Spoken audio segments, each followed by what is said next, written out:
Hello, welcome to the Spartanburg Herald-Journal newsroom.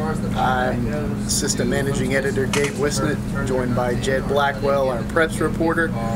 It's a cool Thursday afternoon outside.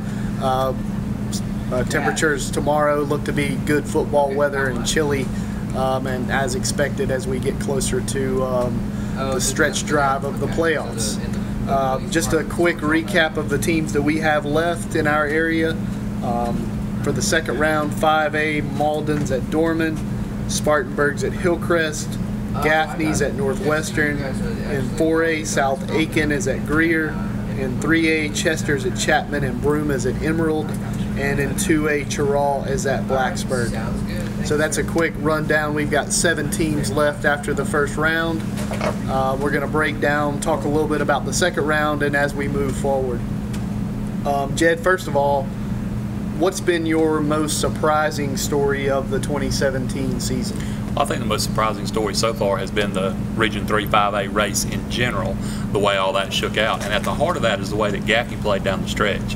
At halftime against Dorman, the Indians were dead. They were done. Found some magic at halftime, almost came back and won that game, haven't lost since.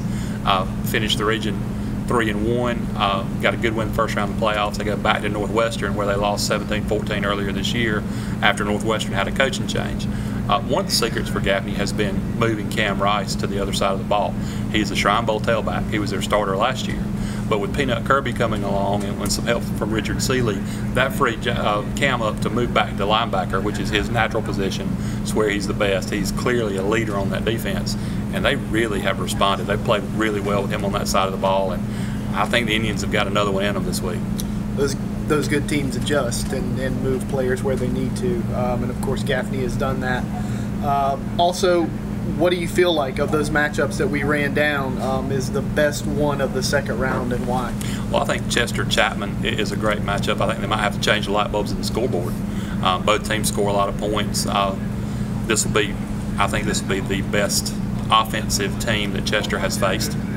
It might be one of the best offensive teams that Chapman has seen so far this year. I think the defenses have their work cut out for them, but Chapman's just got so many weapons.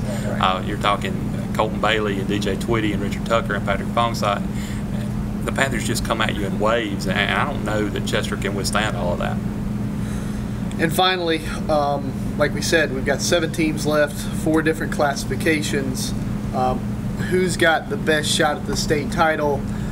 And maybe of those teams who are on the fringe, what are their biggest obstacles to maybe reach that, next few rounds? I think that Chapman clearly has the best shot. The defending state champions, been #1 in the state all year.